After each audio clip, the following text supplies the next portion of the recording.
तो क्या बोलेंगे, वो क्या करेंगे, बताइए आप हैं। अब उन लोग से न पूछ के आइए कि परिवारवाद क्या, जो अभी सबको टिकट दिया गया है। जीतन राम मांझी तो पूरे जानिए रहे हैं, चिराग पासवान जी की पार्टी जानिए रहे हैं, जानिए न रहे हैं। अब भाजपा भी देखिए लिए, सुनील पांडे जी, अब उनका बेटा जी आ गए हैं। तो हम लोग पर जो इल्जाम लगाते हैं, अपना घरवा देख लिए ने, दूसरा के घरवा हेरे हेरे कैले चल, तो फिर यहीं से काहे ने टिकट के ऐलान करता है, तो फिर दिल्ली में कहला जाता है हैं?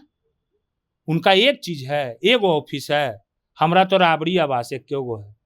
और 2025 में भी हम सरकार बनाएंगे और माननीय तेजस्वी जी बिहार के मुख्यमंत्री होंगे, क्योंकि वो A to Z की बात करते हैं, क्योंकि वो रोजगार की बात करते हैं, क्योंकि वो पलायन रोकने की बात करते हैं, क्योंकि वो कल कारखाना रोकने की बात करते हैं। तो मेरे नेता दुबई चले गए, तो पहले नहीं ना जान रहे थे मेरे नेता कि जो है सो कि यहाँ भी होने वाला है। तो हमरे ने सरकार उन लोग का है, सारा चीज उन लोग का है, तो हम लोग क्या, हम लोग तो है थे यहाँ पर। मेरे कार्यकर्ता, मेरे सब जितना विधायक लोग सब लगे हुए थे, मेरे पार्टी के प्रकोष्ठ के डॉक्टर, ये सब जगह लगे हुए थे।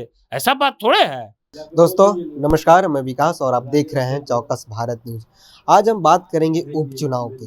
उपचुनाव का बिगुल फुका गया है और 13 नवंबर को उपचुनाव होने वाला है।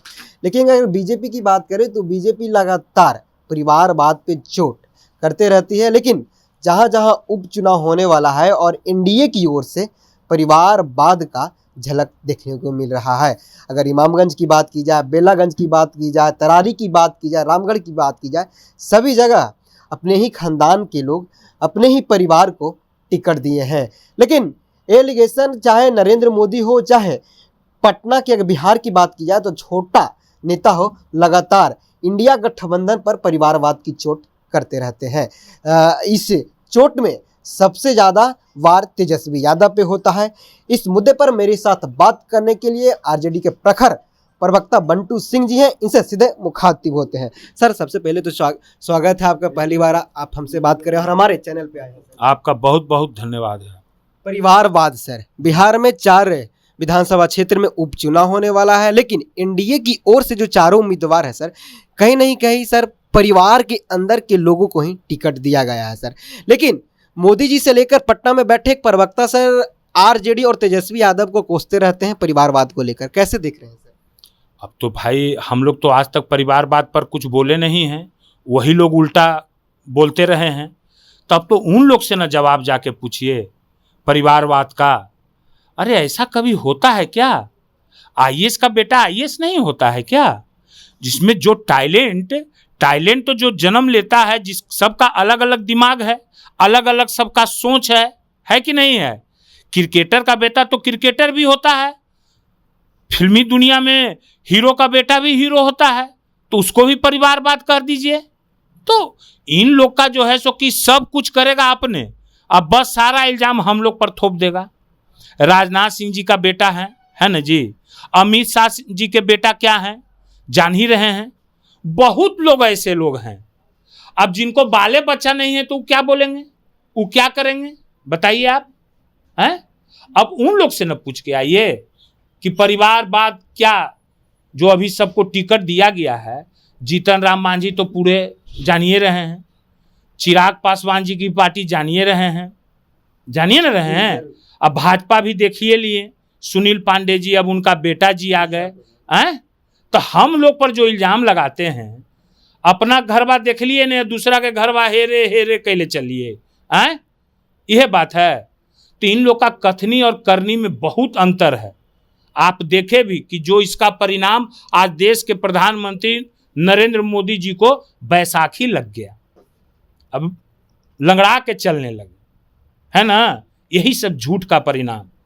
और अब 2025 में जो चुनाव होगी, 25 में, वो भी परिणाम आप देख लीजिएगा।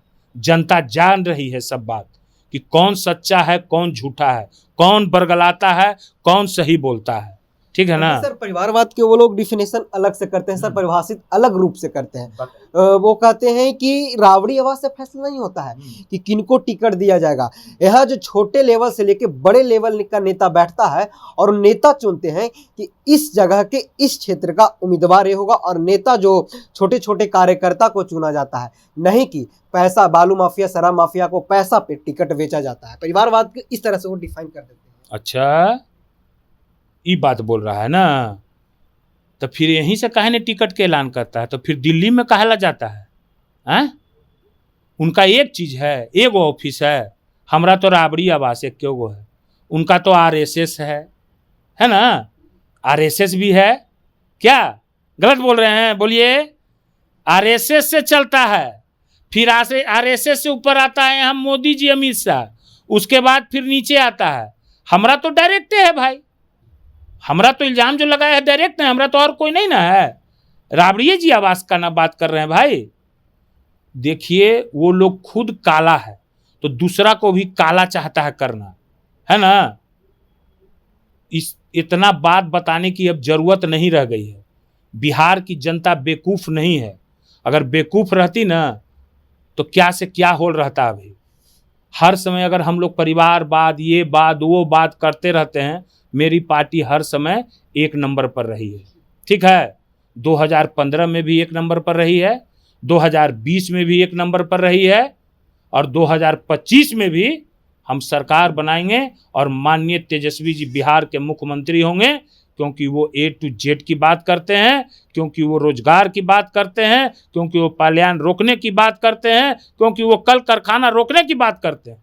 सर आपने कहा कि 25 में भी मेरे मुख्यमंत्री तेजस्वी यादव होंगे और एक नंबर के पार्टी बनेंगे, लेकिन वो कह रहे हैं कि 4 राज्यों में 4 विधानसभा क्षेत्रों में जो उपचुनाव होने वाला है वहां से मेरा बिगुल फुका जाएगा। और आज हाई लेवल की मीटिंग है, सेंट्रल मिनिस्टर हो चाहे बिहार के नेतागण हो, सारे सीएम हाउस में बैठ के 2025 का गोटी आज से ही सेट कर रहे हैं ताकि आगे मजबूती से। अरे तो उन लोग को जनता पर विश्वास नहीं, उन लोग सेटिंगे करते रहते हैं, समझ गए ना। हम लोग को जनता पर विश्वास है, हम लोग जनता के बीच मीटिंग करते हैं, हम लोग घर में मीटिंग नहीं करते हैं, हम लोग जनता के बीच जाते हैं। उनके मुख्यमंत्री जी तो एकदम अपंगु हो गए हैं। आप देखें कि शराब से कितने मौतें हुई, एक बार भी आके मीडिया में बयान नहीं दिया।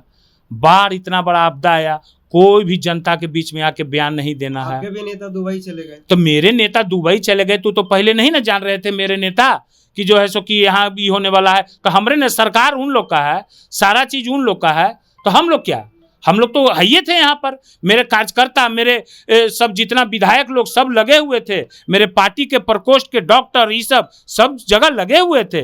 ऐसा बात थोड़े है, ये सब झूठ बात है। आखिरी सवाल रहेगा सर, ललन सिंह ने कहा है लालू यादव के बयानों पे कि हिंदू पखंडी नहीं है, ललन सिंह ने कहा कि लालू यादव पखंडी है। अच्छा तो ललन सिंह क्या बोले हैं सो तो वो पता चल जाएगा। ललन सिंह देश के प्रधानमंत्री के बारे में बोले थे कि वो बहरूपिया है, हैं? बोले थे कि नहीं बोले थे? बोले थे ना। और क्या क्या बोले हैं वो कहने की बात नहीं है। मुंगेर के यही बीच मैदान से क्या बोले हम सुना दें अभी आपको। लालू जी के बारे में दिल्ली में ललन सिंह जी बोले थे कि लालू जी मेरे गुरु हैं, जेपी आंदोलन के वो थे, हम उनका चेला थे। हैं? कौन बोला है? तो उन लोग का बोलने का कोई वैल्यू नहीं।